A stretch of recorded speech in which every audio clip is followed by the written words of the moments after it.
Welcome, welcome, welcome, wherever you are in the world and whatever time of day it is. This is Andrew Mowat welcoming you to episode 1 of the EdTech Toolbox. This is a collaboration project coming out of the Ignite EdTech team, and I'm the lead learning partner for that team. I'm responsible for developing the learning portal of Ignite EdTech, and this is a part of that project. Why this? Why us? And why now? EdTech is growing in its impact, but also growing in its complexity, and making sense of the opportunity of educational technology is very difficult for teachers and leaders these days. Parents too, maybe.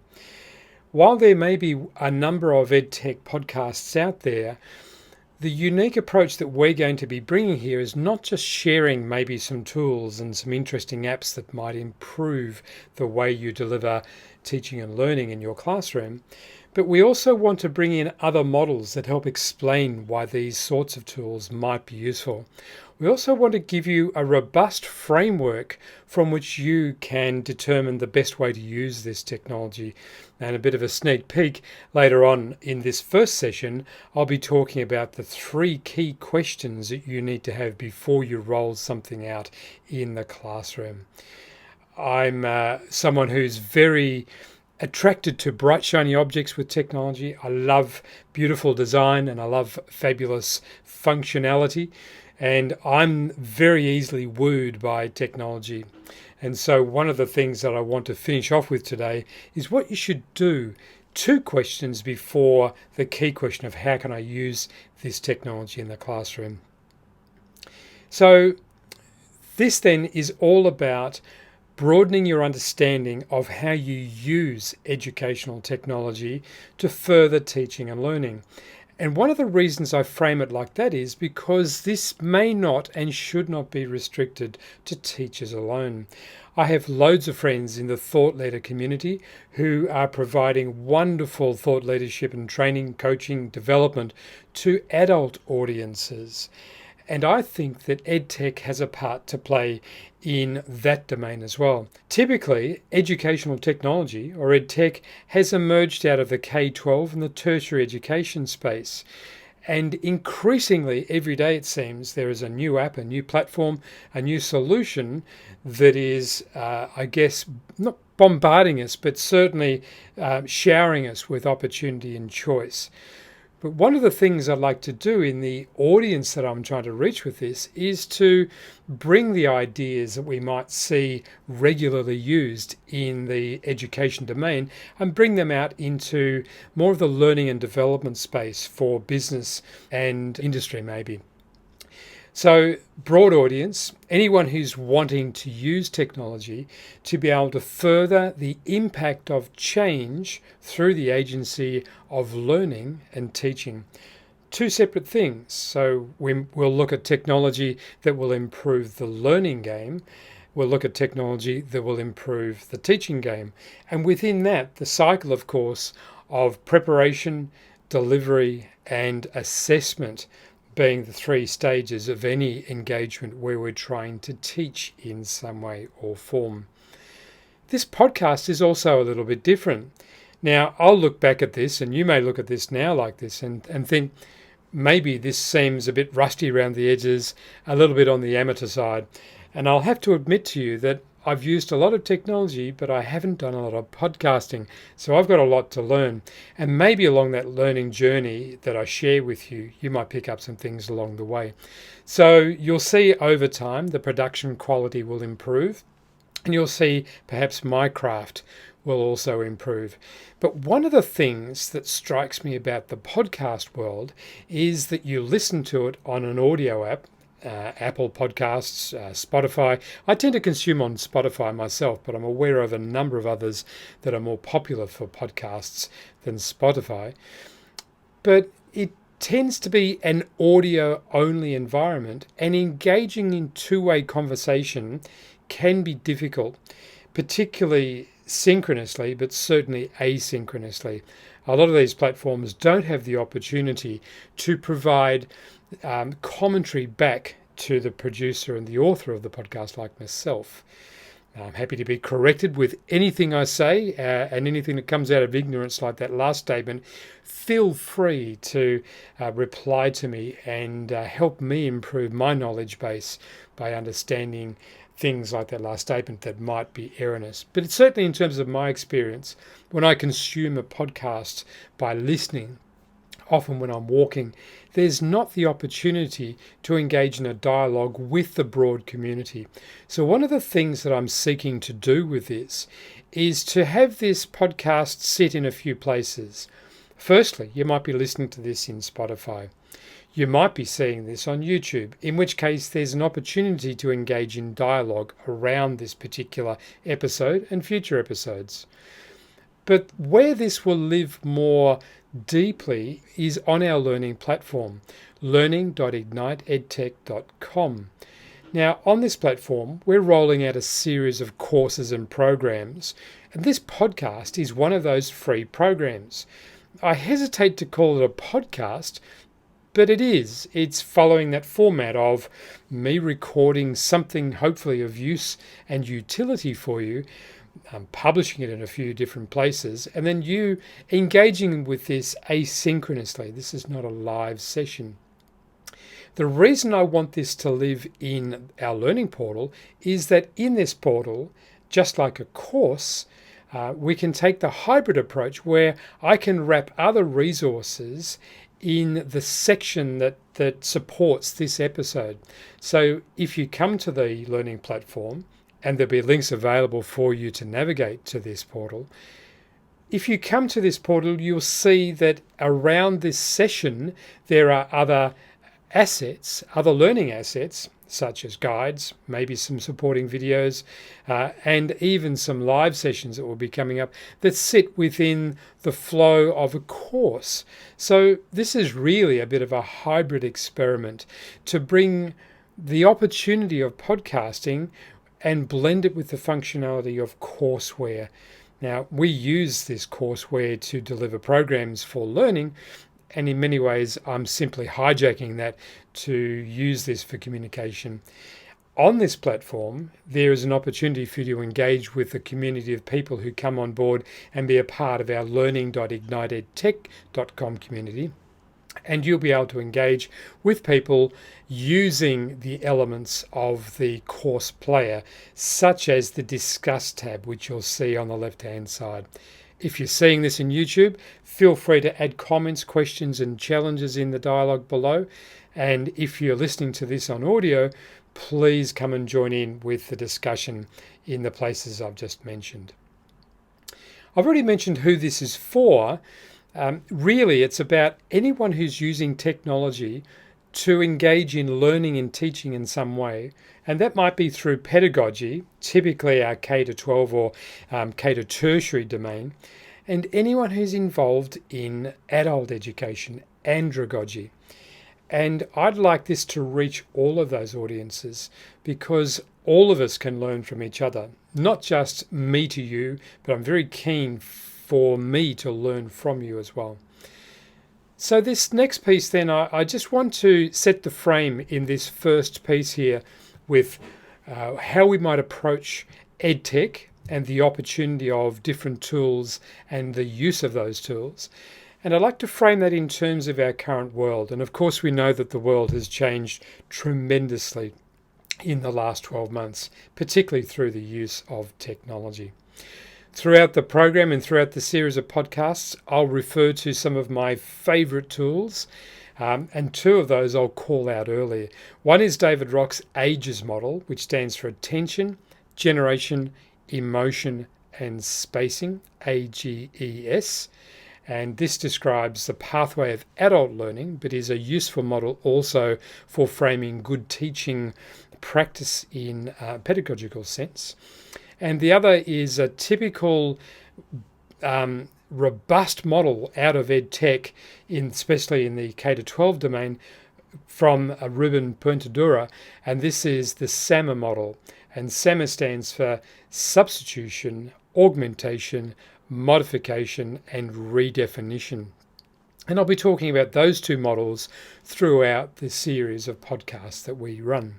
Now, one thing that will differentiate, as I mentioned earlier, is the integration of metacognition and even some neuroscience. I'm someone who's passionate about making sure we give strong foundation to practice out of evidenced neuroscience and evidence research into education.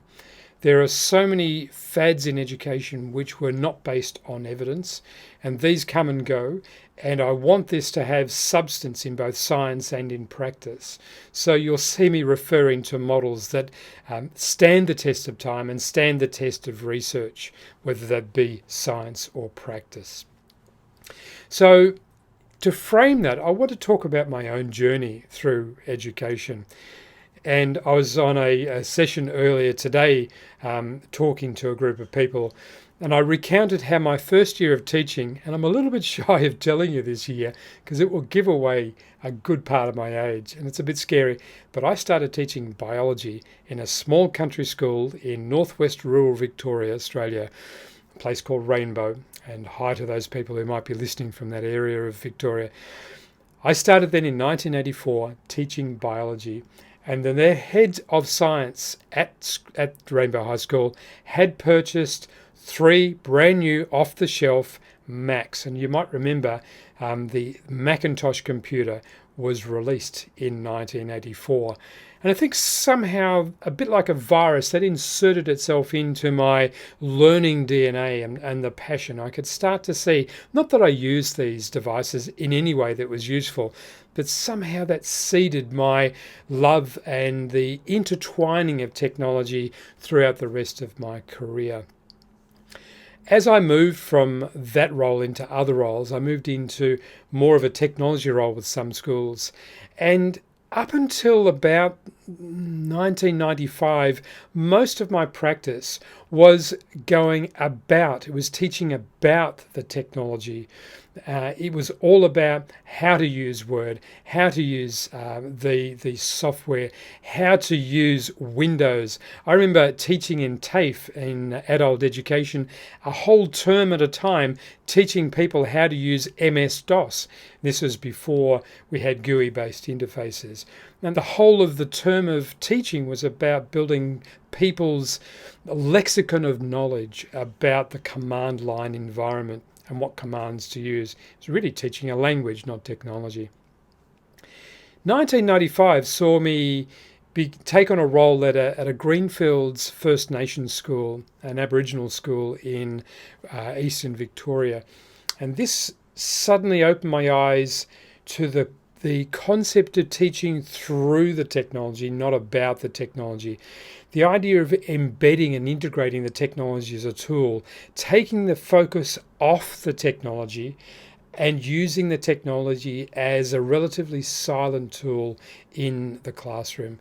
So the only explicit teaching about the technology was that was sufficient to scaffold the learners to use the technology, and beyond that it was just to continue to use it as a tool. And since then, my journey with EdTech, I didn't know it as EdTech until much later on, to be honest, was all about going through the technology and not stopping and having the technology as the end point of the teaching, so to speak. My early days, and some of you will remember these days, was all about teaching typing skills and teaching word processing skills, and not actually forgetting about that and just using good learning and teaching to integrate the use of that and organically learning about the technology and the tool and the platform along the way. So that gives you a sense of where we're going with this series.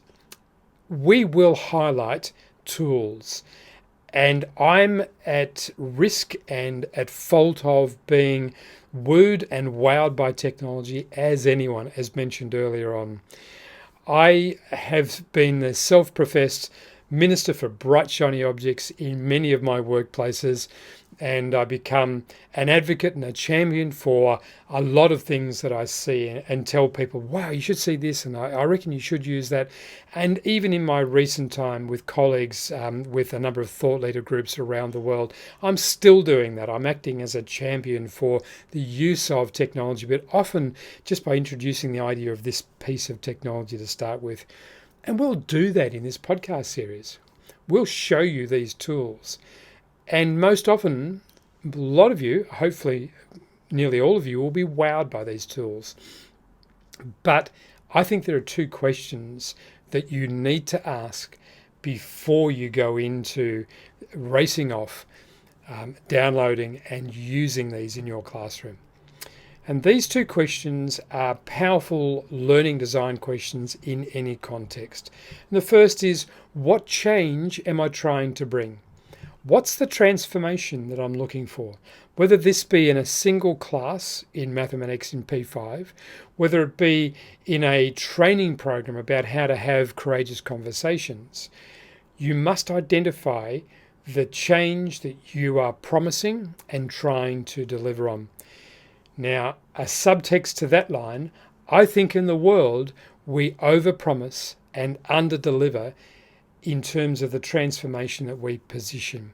So many professional learning programs have wonderful intent and implicitly or explicitly promise a particular transformation, but for all sorts of reasons, certainly not the intent of the trainer or the author, but all sorts of reasons get in the way of that transformation happening. So one of my burning platforms this year has all been about this idea of how do we get better bang for buck? How do we get better transformation, better change that we see in the classroom, in the workplace, after having done some teaching and learning using technology in particular. So with that in mind, you must stay grounded, first of all, in the design that sits around what change am I trying to bring to these learners, to these participants. The second question really sits around the problem you're trying to solve, and arguably this might even come first. I think we need to ask both of these questions. What problem am I seeking to solve? Now, that's probably more relevant in the adult learning space because in many ways the curriculum does that for teachers. The curriculum provides the focus of the problem you're trying to solve. The problem being, for instance, that kids need to better understand the use of Pythagoras in the execution of solving problems in mathematics. So that's a problem set. But we might also have problems like, for instance, in courageous conversations, skilling people up to avoid default patterns of giving feedback that simply don't work. So that's a problem that I'm seeking to solve, and the transformation I'm seeking to give is to move people from default inefficient ways of landing feedback to much more effective and powerful ways of giving feedback, particularly in creating change and learning in others. So those two questions, I think, should always come first before you consider the technology. The third then is, how will I use this technology to solve that problem and provide that learning change? So then it becomes the proposition of, how do I use this technology to solve this problem and create this change? So that's the frame for this whole series of programs. Each podcast will look at a single theme, and I'll be also bringing in members of the Ignite EdTech team, either for them to run a session alone or for us to have a conversation along the way to explore the technology, its use case, and user stories about how it has solved a problem and created a change. And of course, by solving problems and creating learning change, we are moving people through the ages model that I spoke about, where we're going through attention, generation, which is work, and emotion, and providing a space between each of those opportunities. And of course, then we'll be using SAMA to assess the power and the opportunity of a particular piece of technology, a tool, a platform, an app, even a device. Does it simply enhance what's been going on before, or does it create the opportunity to do something that was not possible before, and really ramp up the opportunity of change through the agency of the technology itself. So thank you for listening so far. Please give me a bit of wiggle room as I work out all of this production of recording through to publishing, and you'll see these podcasts finesse over time. I'm really keen to learn as much as I can from you. So please get involved in the conversation, contribute back. If you've got a story you'd like to have shared that you'd love to be interviewed about, if you've got a favorite app that you think goes through those two gateways of what learning am I trying to create, what change am I trying to promise, and what problem am I trying to solve. If you've got something you'd love to have highlighted on this, please jump on and make comments either in the YouTube forum or preferably on the learning.ignite EdTech portal, and in particular this podcast program that you'll be seeing on that platform. So before I sign off and finish up for this podcast today, I'd like you to know about this sister podcast from Ignite EdTech's Craig Kemp. Now, Craig is a good friend of mine. I'm collaborating a lot with him through the organisation of Ignite EdTech, and he's now been running this particular podcast for quite some time. Each week he drops this on a Friday, and he has wonderful interviews, great tech tool tips, and I've learnt a great deal just from listening to his guests along the way. So this is coming out of the same organisation, and this is the first of the Learning.Ignite EdTech's podcast, if you like.